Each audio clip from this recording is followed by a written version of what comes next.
Paz do Senhor, meus irmãos, graças a Deus. Hoje, nossa lição de número 13. E o nosso tema é para que creiais que Jesus é o Filho de Deus. É nossa última lição do trimestre. Nós falamos nessa lição, meus irmãos, muito sobre a epístola ao Evangelho de João, falando acerca de alguns sinais que Jesus fez que atestam que Jesus realmente é o Cristo, Filho de Deus. João não falou muito, assim, não deu muita ênfase aos milagres, mas deu muita ênfase à questão das palavras de Jesus. Mas nós estudamos que esses milagres que nós aprendemos nesse trimestre, alguns milagres que Jesus realizou, nós vemos, meus irmãos, que foram de suma importância para que as pessoas pudessem crer que Jesus verdadeiramente era o Filho de Deus. Aqui no nosso texto principal, que está em João capítulo 20, versículo 31, diz assim: Estes, porém, foram escritos para que creiais que Jesus é o Cristo, o Filho de Deus, e para que crendo tenhais vida em seu nome. Nós percebemos, irmãos, que tudo aquilo que Jesus fez e tudo aquilo que Jesus faz é para que nós possamos entender quem de fato é o Cristo, para que venha fazer sentido para nós a presença do Senhor. Então perceba que quando isso acontece, que quando isso de fato acontece, quando essas coisas acontecem e acontecem na nossa vida, nós entendemos melhor que quem é Cristo, quem de fato é Cristo. Então perceba que quando Jesus faz tudo aquilo que ele fez, é para que as pessoas pudessem entender que Jesus era o Messias que havia de vir. Jesus não era apenas mais um mestre em Israel, mas sim Jesus era o Cristo que havia de vir, era o Messias que havia de vir para salvar a humanidade. Nosso resumo da lição: não será por evidências ou por argumentos filosóficos que as pessoas serão salvas, mas pela pregação do Evangelho no poder do Espírito Santo. Ou seja, quem convence o homem do pecado, da justiça e do juízo é o Espírito Santo. E quem, meus irmãos, nos trouxe essa possibilidade de nós termos o Espírito Santo? Jesus. Jesus nos deu essa oportunidade de nós termos o Espírito Santo em nossas vidas. Ele que nos dá essa condição. Então perceba aqui que Jesus, ele nos dá essa oportunidade para nós termos esse entendimento, este conhecimento, para que nós venhamos servi-lo de uma da melhor maneira possível. O nosso texto bíblico, que está em João capítulo 26, ao versículo 31, diz assim: E 8 dias depois estavam outra vez os seus discípulos dentro, e com eles Tomé. Chegou Jesus, estando as portas fechadas, e apresentou-se no meio, disse, paz seja convosco, né? Aqui é aquele episódio de Tomé, que Tomé não creu, que Tomé não, será que o Senhor é o Jesus mesmo? Perceba que Jesus já entrou sem abrir porta, sem abrir janela, né? E se Jesus já fez tudo isso, meus irmãos, por que Tomé ainda não estava crendo? E Tomé pediu uma prova: olha, eu quero tocar, né? Então toca que você vai ver. Aqui, depois disso, Tomé: põe o teu dedo e vê que as minhas mãos. Chega a tua mão e põe no meu lado. Não sejas incrédulo, mas crente. E aí, depois que Tomé, ele tocou, aí ele creu. Tomé respondeu e disse-lhe: Senhor meu e Deus meu. E disse-lhe Jesus: porque me vistes, Tomé, e crestes? Bem-aventurados os que não viram e creram. Irmãos, nós não precisamos ver para crer. Não é porque Jesus não precisa dar prova para nós. Será que ele é Deus mesmo? Ou será que Jesus é na nossa vida? Não, meus irmãos. Nós temos que crer em Jesus. Tomé pediu a prova. É claro, pode ser que num momento de fraqueza, nós podemos pedir a prova. Mas Jesus já tinha feito algo surreal. Ele entrou na casa sem abrir porta, sem abrir janela, sem descer por lugar nenhum. E mesmo assim ele não estava crendo. E sem contar que os seus amigos, os seus irmãos, né, os discípulos, as mulheres, já tinham falado: Jesus ressuscitou, Jesus ressuscitou. E será que o testemunho deles não era suficiente para Tomé? E Jesus fala: olha, bem-aventurado aqueles que não viram e creram. Ou seja, nós não precisamos ver, meus irmãos, para crer. Nós cremos por fé. E fé não precisa ver. Amém? A nossa introdução. Hoje, faremos a conclusão de nosso tema baseado no Evangelho de João, enfocando sua importância para a desconstrução das heresias e a solidificação da fé no Filho de Deus. Infelizmente, há muitas heresias ali e aqui e acolá que falam de Jesus que não validam, né, aquilo que realmente foi Cristo. Os judeus mesmos, para eles, o Jesus é apenas um profeta. Para os muçulmanos, Jesus é apenas um profeta. Para os ateus, Jesus nunca existiu, é apenas um mito, uma fábula. Mas para nós, não. Para nós é o Cristo ressurreto, é o Filho de Deus verdadeiramente. Aqui no tópico 1, a incredulidade de Tomé. Parte 1, a exigência de evidências. O texto de João, que nos apresenta o propósito de seu evangelho, começa com a narrativa da aparição de Jesus aos discípulos e a incredulidade de Tomé. É aquilo que nós estávamos falando. A incredulidade de Tomé. Primeiro eu preciso ver, para depois eu vou crer. Então quer dizer que as pessoas hoje, meus irmãos, não creem no inferno, não creem no céu, não querem acreditar que isso aconteça. Porque parece que precisa primeiro ver para depois crer. Mas depois que vê, já é tarde. É bom se ver o céu e seja tarde, pelo menos estando com Cristo a eternidade. O problema é quando estiver no inferno. Se estiver no inferno e for crer depois que estiver no inferno, aí que é a questão, aí que é o problema. E aqui na parte 2, a rejeição do testemunho. A reação de Tomé foi muito incisiva, rejeitando o testemunho dado pelos demais discípulos que, jubilosos, lhes anunciaram terem visto o Senhor. Então, é interessante porque ele nem deu crédito para o testemunho dos seus próprios irmãos, para aqueles que estavam com ele, que ele comia na mesma mesa, que ele estava ali propagando, né, ou até mesmo colocando em prática a mesma fé. Ele não aceitou. Não, eu preciso ver, eu só acredito vendo. Irmãos, isso não faz sentido na presença de Deus. E tem muitos dentro da igreja que fazem a mesma coisa. Eu só acredito que se eu ver o anjo, eu só acredito que se eu ver isso, eu acredito que Deus na minha vida precisa me dar um sinal. Irmãos, tá certo, tem momentos da nossa vida que a gente está bem para baixo mesmo. E Deus às vezes se manifesta, porque a nossa dificuldade. Mas aqui não era essa que Tomé estava passando. Tomé fez aquilo por incredulidade mesmo. Não foi por fraqueza, não, foi por incredulidade. Ele não estava sozinho, precisava, estava se sentindo desamparado, precisava, não, ele pediu por incredulidade.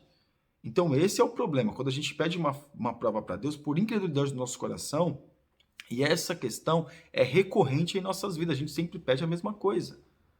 Então esse foi o problema de Tomé. E aqui na parte 3, no poder do Espírito. Como vimos, nenhuma narrativa de encontro com Jesus ressuscitado produziu por si só fé no coração dos que a ouviram, pois todos apresentaram a exigência de vê-lo, como ocorreu com os próprios discípulos que andaram em todo o tempo com o Mestre. O entendimento de todos estava obscurecido e não poderia ser aberto à fé sem a operação de uma revelação sobrenatural. O quê? Como aqueles homens no caminho de Emaús, mas quando Jesus ele partiu o pão, eles entenderam que era o Cristo. Quando aconteceu aquele momento também, quando estava ali o homem ali tratando do jardim, Maria chega, Maria, não Maria, sou eu, e não, você levou o meu Senhor, desesperado, não, mas sou eu, Rabone, mestre. Ela viu e creu, não precisou tocar no lado de Jesus, apenas viu Jesus e creu. Tomé não, Tomé quis, além de ver Jesus estava ali, ele sabia que Jesus tinha morrido, mas além de estar vendo Jesus, ele queria a prova. Meus irmãos, querendo uma coisa a mais. Mas no poder do Espírito, né, nós cremos na presença de Deus no poder do Espírito. É o poder do Espírito Santo de Deus em nossa vida que testifica a presença de Deus em nós. E aqui no tópico 2, a incredulidade e heresias. Nos dias de João. A incredulidade é um solo fértil para o surgimento de heresias. E, meu irmão, olha, o que tem de heresias, de incredulidade, que hoje, até mesmo no meio pentecostal, existe, falsas doutrinas, falsos ensinamentos, coisas sem pé nem cabeça. Então, a questão da incredulidade, principalmente aqui esse negócio, eu preciso ver para crer, colocar Deus na parede, eu vou isso, eu vou aquilo, isso traz uma incredulidade que não crê de fato no poder de Deus. Mas aqui que a gente vê, nos dias do apóstolo João em Éfeso, Entre 3 e 4 décadas após os sinóticos, surgiu a necessidade de combater um movimento herético altamente pernicioso que começava a florescer e queria causar muitos males à fé cristã, especialmente até o quarto século, o gnosticismo.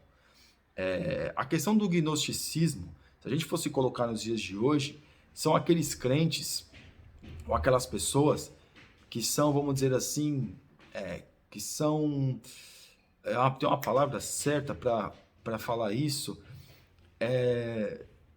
que são uma pessoa requintada, que é uma pessoa, né, que é uma pessoa autossuficiente, que é um tipo de pessoa assim diferenciada, intelectual, né? Esse era como se fosse aí hoje em dia existe muitos agnósticos e gnósticos, hoje em dia ainda existe. Mas aquela pessoa que se acha muito boa, muito entendida, muito sábia, muito conhecedora. E aí começou esse movimento. Como hoje a gente vê, o ateísmo tem ganhado muito terreno. Nós vemos, meus irmãos, os crentes, os cristãos sem igreja, que também tem ganhado muitos adeptos. Mas todos esses movimentos são heresias, são coisas que não têm fundamento. E aqui na parte 2, o que é gnosticismo? Os gnósticos interpretavam as escrituras sob forte influência da filosofia, além de distorcer a palavra de Deus.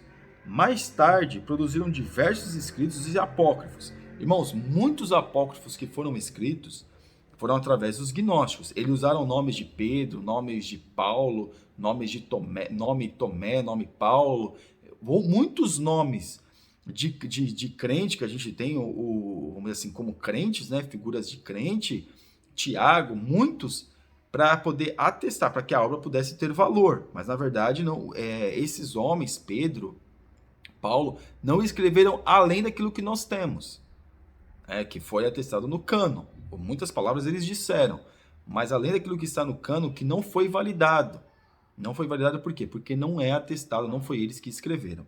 Então, esse movimento da questão da filosofia é que tudo é relativo. A filosofia tudo é relativo, tudo é matéria. Se não for palpável, não tem como nós acreditarmos. Então veja aqui que essa questão do gnosticismo, da filosofia, dessa questão aí, trazia as pessoas, quando a pessoa citava, a pessoa era uma autodidata. Autodidata não era uma pessoa estudada, era uma pessoa, assim, inteligentíssima, como a gente vê muitos falando hoje. A pessoa fala que é ateu, nossa, deve ser muito inteligente, porque ateu deve ter todos os como é que eu posso dizer, todas as questões para dizer que não é ateu. Mas eu queria ler essa parte aqui para nós entendermos melhor. Assim, o gnosticismo caracterizava-se como um movimento filosófico religioso de índole sincretista, ou seja, o que é o sincretismo? O sincretismo é aquele movimento que faz um conglomerado de religiões, que faz um conglomerado de doutrinas, que mistura tudo, né? Assim como foi formado o catolicismo romano. Pregava a existência de um dualismo, situando o bem e o mal como duas forças divinas. Irmãos, o bem e o mal como duas forças, e a gente vê hoje, né? Parece que Deus ali está sofrendo para vencer o diabo, né? Porque também o diabo parece que tem uma divindade. Não, mas o diabo sim, ele pratica o mal, mas Deus tem todo o poder sobre o inimigo das nossas almas. Então veja que a gente vai dizer, mas o mundo está tão terrível, onde já se viu tanta guerra, tanta fome, tanta catástrofe, por que tudo isso? E começa a culpar a Deus e colocar, né, a culpa em Deus. O espírito seria perfeitamente bom, enquanto a matéria terminantemente má, criada por um Deus imperfeito. A salvação seria a libertação das amarras da matéria do corpo, através da gnosis, um conhecimento especial elevado. Por isso, o gnosticismo era uma espécie de culto de mistérios. Para os gnósticos, este Deus mau que criou a matéria seria o Deus do Antigo Testamento. Então eles tinham esse entendimento.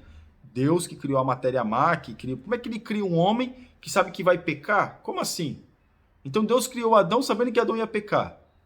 E Deus deu a possibilidade de ter humanidade, sabendo que a humanidade ia fazer tudo o que fez. Então Deus é um Deus imperfeito. É assim que eles entendiam.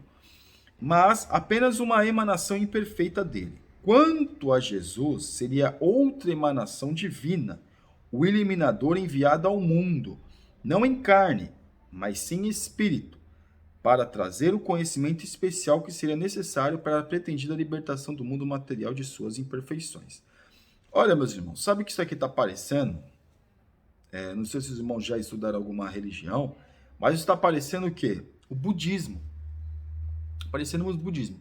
Porque Siddhartha Gautama, lá na Índia, lá, acho que 500 antes de Cristo ou mais, ele teve a iluminação e nem foi muito popular na Índia. Foi muito popular em outros. O budismo é muito popular em outras coisas. Tem um lugar lá que é budista, mas em outras regiões, como o Nepal, como o Tibete, como acho que até a mesma coisa, como na China, nos países mais orientais, né?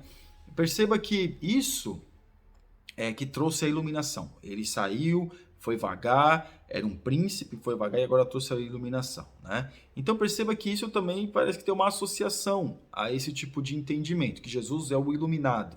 Jesus trouxe é o iluminado. Não, Jesus é Deus, irmãos. Jesus é Deus. Jesus é o Deus perfeito. Jesus não é imperfeito. Jesus é o Deus perfeito. Jesus veio e cumpriu o seu ministério perfeitamente. Jesus nasceu, viveu e morreu, mas Jesus é eterno. O homem Jesus morreu, mas Jesus é divino. Jesus é eterno. Então perceba aqui que a libertação do mundo material de suas imperfeições. Quem traz isso, como eu mencionei, é o budismo, que faz as pessoas serem iluminadas, fazerem meditações para a pessoa. Irmãos, de uma certa forma, se a gente fosse ser honesto, até ajuda as pessoas em algumas coisas, mas não resolve. Não resolve. O budismo não resolve o problema de ninguém. Outras religiões não resolvem o problema de ninguém. O que as pessoas muitas vezes fazem no budismo é amar as plantas, amar a natureza, amar ao próximo. Irmãos, a gente tem que fazer tudo isso. Mas não precisa do budismo para a gente ter esse entendimento. Jesus já nos dá esse entendimento. O que a gente percebe é a gnosis, né? O gnosticismo, ele parece ser uma coisa assim muito inteligente, muito sofisticada.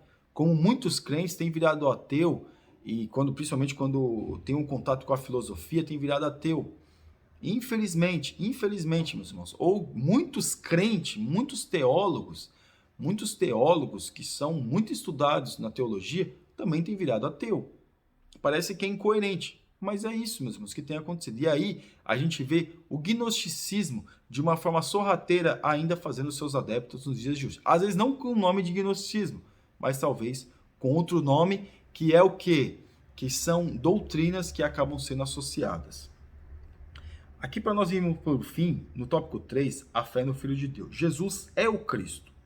O Jesus que haviam visto e tocado era o Verbo que estava com Deus no princípio relatado por Moisés em Gênesis. Mais que isso, naquele princípio, ele era Deus, pré-existente, eterno, incriado, criador de todas as coisas. Jesus não foi criado, Jesus é Deus desde o princípio. E Jesus é o Cristo, é o Filho de Deus. Esse termo Cristo foi dado aos romanos, que é o Cristo, o Messias.